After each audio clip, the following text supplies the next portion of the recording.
Hello and welcome to the Section 6 Profit Analysis. In today's video, we will talk about case study profit analysis. You have been recruited as a freelancer for a company that supplies furniture, office supplies, and technology products to customers across Western Europe. They have requested you to build an interactive dashboard which they can use to derive insights regarding the profits. What we will learn today.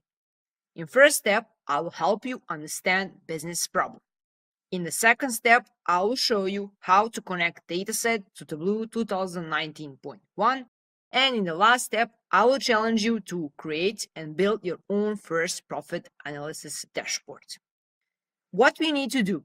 First, we need to display the overall profit per product category and product subcategory. Allow the users to dynamically expand, collapse the level of product category in this visualization, and they should be able to filter on order year. So we will be using a horizontal bar chart. Perform an analysis on individual customer profitability, sales versus profits, whilst considering the effect of average discount given, so we'll be using a scatter plot. Using the geographic data, create a sheet with a split of the overall profit per country, whilst allowing the user to filter per region, so we will be using a filled maps chart. Combine the three charts into a dashboard with full interactivity between the charts, where a selection on one updates the remaining charts.